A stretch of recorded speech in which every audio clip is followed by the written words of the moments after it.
The Wisconsin football team is back in action this week at Indiana, and it's basketball season. We give you our three big things going into the Indiana game and going into basketball season. I'm Rajeev. He's Justin. It's the Bucky Report.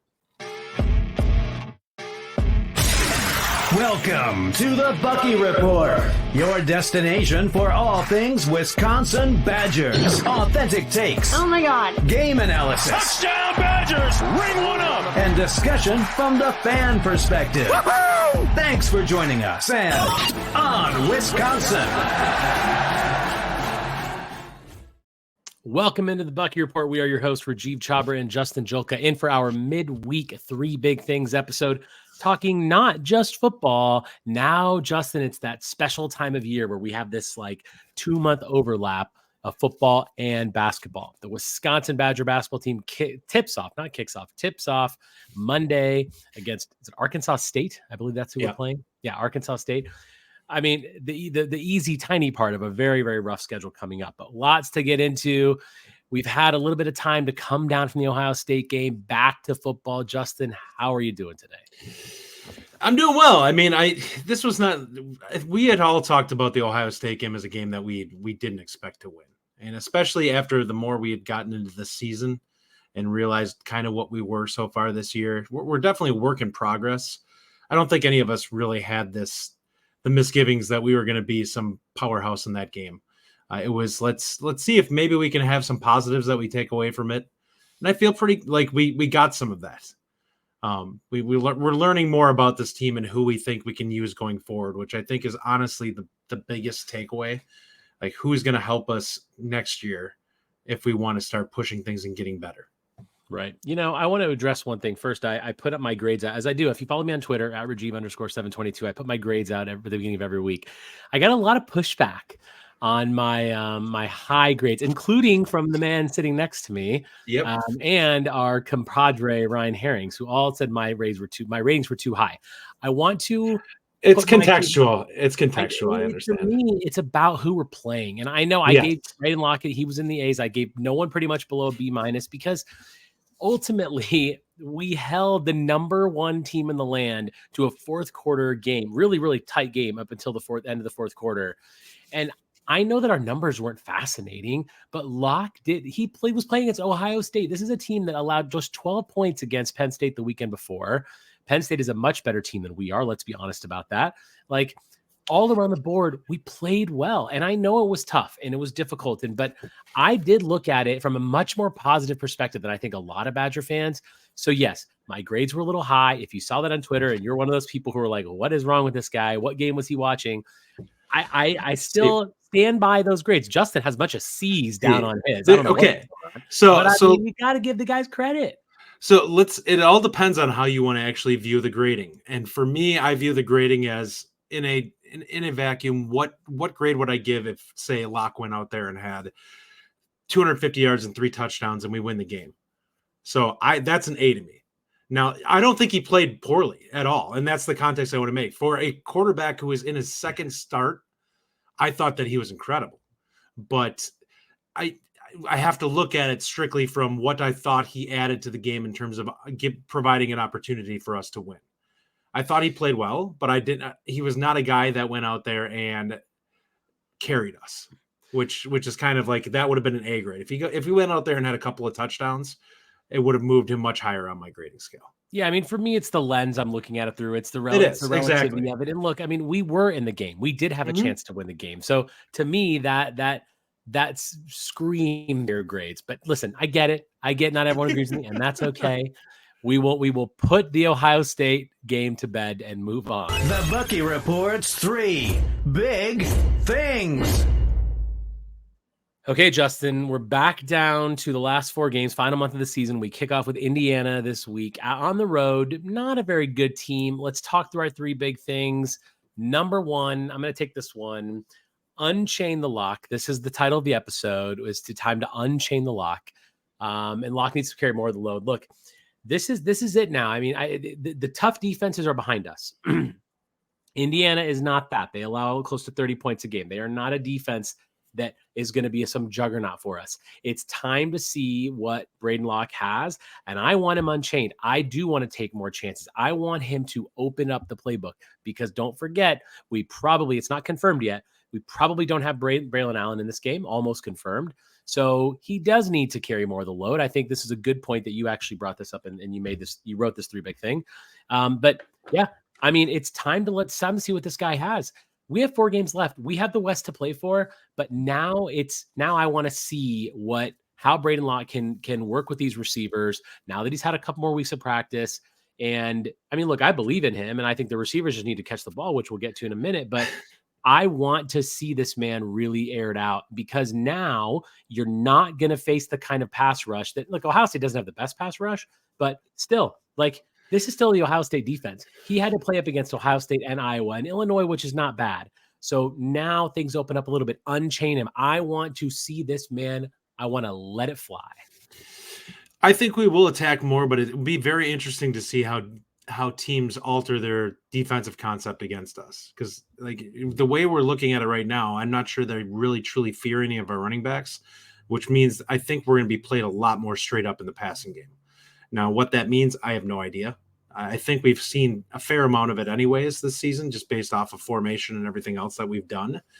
But I don't think that let's put it this way. If Locke is throwing the ball around, I think that they're going to be okay, because I don't think Indiana is a team that can really push them.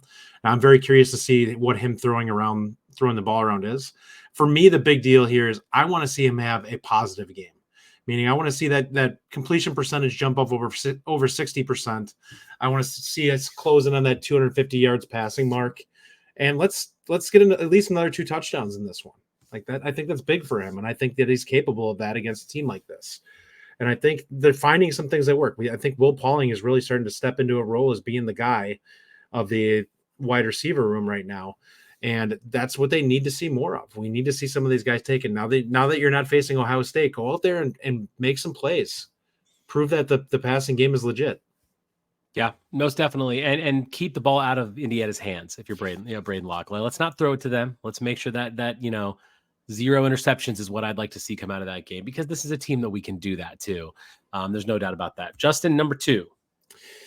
Number 2, stop the run more effectively, especially on the outsides. And it could not be said any better than that.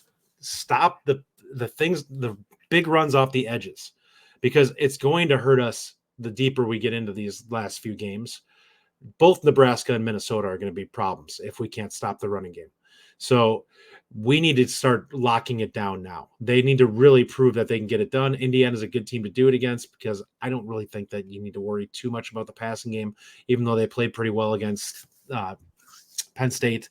But I really don't see them as a major threat through the air. Right. And realistically, that is their only real threat. I mean, they have a slight running game. Jalen, something, I can't think of his name right now. But they average 3.8 yards a carry. That's really all they have. So it's not big, but for me, I'm not thinking that Indiana's going to come here and run all over the place and we have to dominate it. I just feel like what I want to see is improvement from this group, from the outside linebacking group of Peterson and Getz and Petroyski and that whole team right there. Like, we need to start setting the edge. And because look, everybody watched that Ohio State game. Okay. Indiana surely did. They know what running play allowed Ohio State to gain huge chunks of yards in that game, right? Mm-hmm. It was that outside run, and Peterson couldn't set that edge. We have to set the edge. I feel like, that's to me is, so do I expect them to just, run the ball 50 times? No, but I think that when they do, they're going to try this, and we need to put a stop to it right away. Let's make them beat us through the air, right? Like, we don't need to be in a game where this is one of those games, like I said, for the Purdue game, Illinois, this is a game that we need to dominate. We didn't dominate Illinois. We did Purdue. This is a similar team to Purdue. I think this is a game, actually, Purdue's better than this team, I believe. So this is a team we really need to dominate, and we have to impose our will early. But what that means is, let's get 3 and outs the other way. So let's force them to punt the ball and get that offense in a groove and keep them on the field playing more together. So how do you do that? You got to stop these plays to the outside. Yeah. All right. Well, this is going to be our favorite one here. Catch the damn ball. Well, if you've heard us talk, if you've heard any Badger fan, I feel like talk, This is an issue for us. This is a get right game, right? So we're going on the road to Indiana. It's not going to be easy because it's a road game. And also, our condolences to all the Indiana basketball family. Bob Knight passed away today. What a legend of the sport. I grew up in Indiana. So Indiana basketball is something that's sort of ingrained in you. Bob Knight is such a legend. So, certainly our condolences go out to the whole Indiana University family and everything that's going on with them and Bob Knight. But that being said, this is the game when we do need to do it, and our receivers need to step up, right? So Bryson Green and Will Pauling both had good games recently. Would love to see Skylar Bell catch the ball. Would love to see all of them just make plays. You're not going up against Ohio State cornerbacks, okay? You need to make these plays. And this is the game to see that, because you're already looking at next year. We're already looking at the future of the program and who we're going to be able to rely on later in the season, postseason, and next season. So this is the chance for these guys to step up and really make those plays. And if they're not going to, they're not going to. But if you're not going to do it in a game like this, when are you? I'm just going to say this. I think that these guys are playing for their roster spot next year, and I don't think that they're going to get shoved out the door. But I 100% believe that if this staff does not feel like these players are guys that they can rely on, they will go out there and get guys that they think that will get the job done. And we have several players that are not getting the job done right now. They need players. Like, there's a lot of teams out there that are not more talented than Wisconsin that are getting far more productive play from their wide receivers simply because they make the easy catches and they're capable of making at least a tough catch here and there. And we have not consistently done either of those things right now. Yeah, and geez, you got to think one of these weeks it's going to really happen for them. I mean, they're still D1 receivers. You'd think so, yeah, exactly. We need to be able to rely on, and you're right. I mean, this is other teams are doing this, and we're not. And the balls are there. Braedyn Locke is the guy to throw it to them, and he's putting it in the right spot. So let's make that happen. Anything else on Indiana before we make some predictions? Let me tell you a little about what we're going to be doing this week, by the way, everybody. So today we're going to do our three big things for basketball as well, going into the whole basketball season. And this weekend, we'll talk again about the Indiana game in our regular weekend episode. We're also going to do a basketball preview show. So if you're a Badger Hoops fan like Justin and I, you got to be really excited about this. There's a lot to talk about in that world. So, that's what's coming up. And of course, for the next month, we'll be kind of going back and forth. Our weekend episodes will be both football and basketball. We might throw in a little bit more during the week as well. Anything else on Indiana, Justin, that you're looking for? Not really. I mean, this is one of those games where I think we just need them to have, I don't want to say it's a get right game because it's not. They just need to do the things that they've started to do a little bit better over the last few weeks. And now the teams that you're facing are getting a little bit easier. So you should be able to kind of relax and just make plays instead of having to worry about having a guy draped on your back like Ohio State, or, that the game won't be down to the wire in this one. Make the simple plays and we should be fine. I think the defense will carry us in this one. Well said. The Bucky Report predictions. 11 a.m. Central Time on Saturday, Wisconsin at Indiana. Indiana averages 18.6 points a game. They're giving up just under 30 points a game. 35% third down efficiency. I always like to look at third down numbers because I think it really can give you a lot of info about a team. They're not very good at it. They do have 7 yards per attempt, passing attempt, not horrible. 3.3 yards per rushing attempt, and they've committed 12 turnovers this year, 6 through the air, and 6 lost fumbles. Justin, prediction for the game. What are the Badgers going to do this week? I'm going to say it's going to be 31-14, Wisconsin.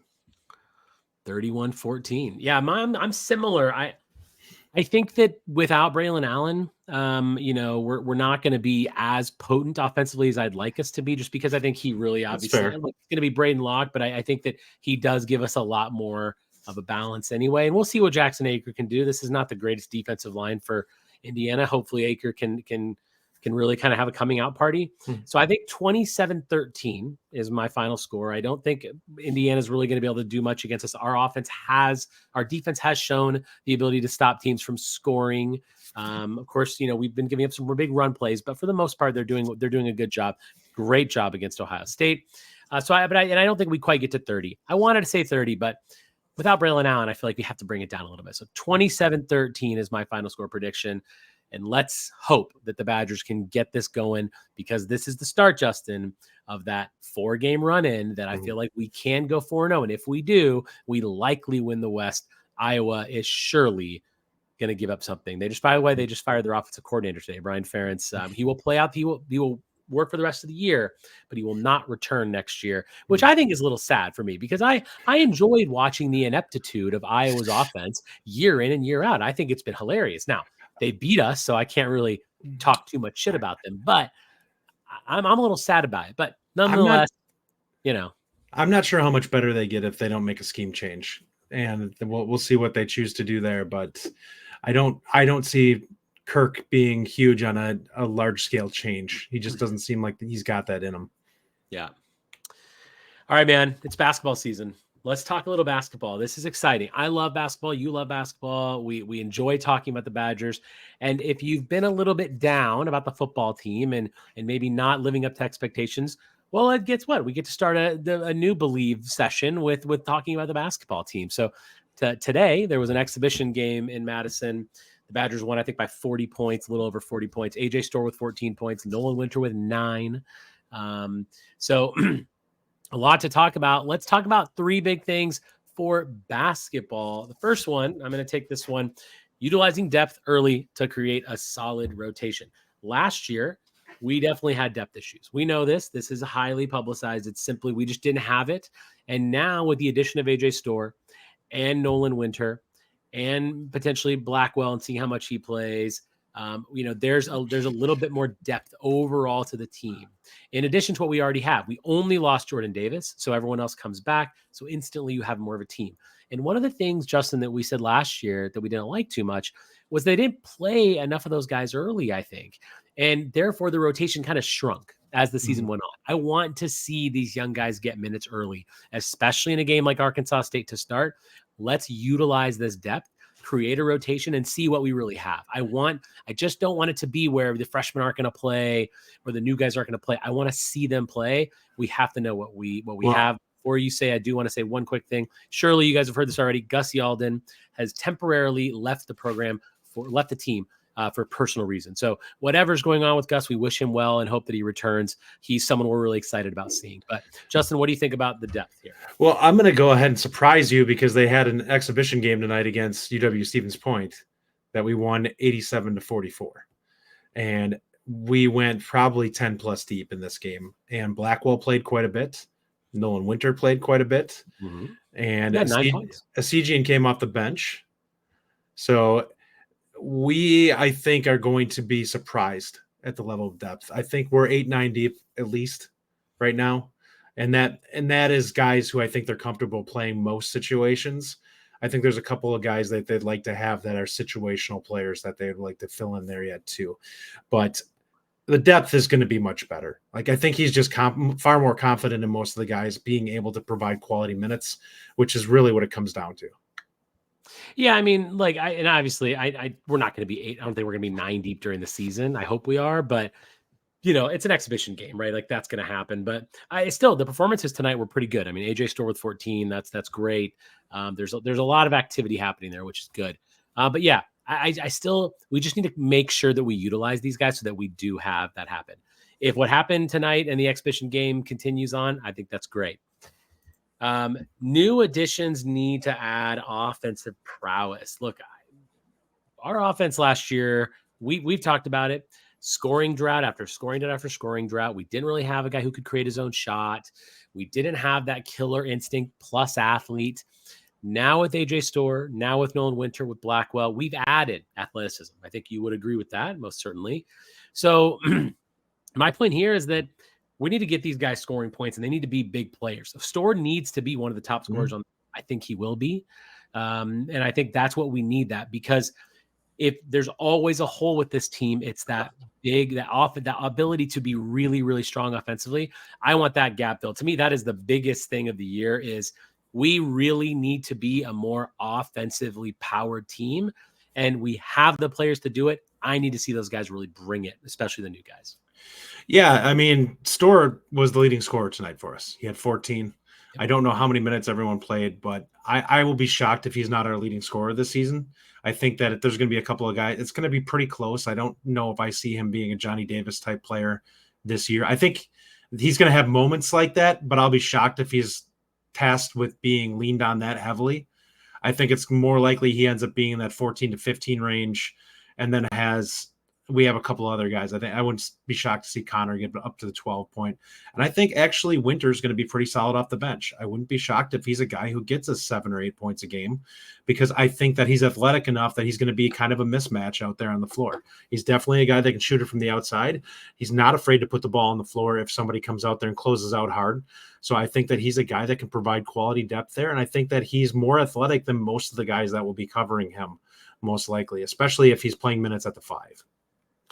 Yeah, I mean, you know how I feel about Nolan Winter. He's my guy. I think he's fantastic, and I want him to just super be great. I don't know if you watched the highlights at all or you watched the game tonight, but AJ Storr had a great highlight dunk, which was awesome. It was an assist from Chucky, so that was nice to see. All right, Justin, take number 3. Talk about your boy. Connor needs number 3. Connor needs a sophomore leap, and this is my take on this. I actually push back a little on this. My view on this is simple. Connor needs to not have a slump. Like, we need to not have him play like he was the second half of his freshman year. We need him to be consistent throughout the season. And if he plays like he did the first half of last year, we'll be fine. If he plays that plus a little, Wisconsin's in for big things this year, because Connor's capable of being a very, very good scorer at the college level. And if his defense is even average, Wisconsin's going to be in a really good shape to be able to keep him out on the floor and actually have it. The defense will tighten up quite a bit if that's the case. Yeah, I mean, look, so this was mine. I think that what I mean by the sophomore leap is, obviously, like you said, last year, the second half of the year, he got tired. He was also the focus of a lot of defenses. So, he wasn't getting open threes. He wasn't really getting easy shots at all. And he's not a guy that's going to too often put the ball on the ground, drive the paint, and really create. He can, but that's not really the crux of his game.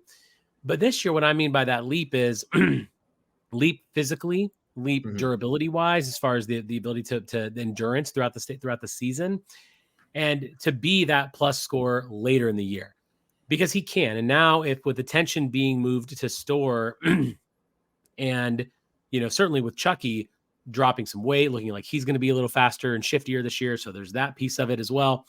I think that you couple that all together, and I do expect him to take that leap. I do expect him to be more of a focal point throughout the entire season.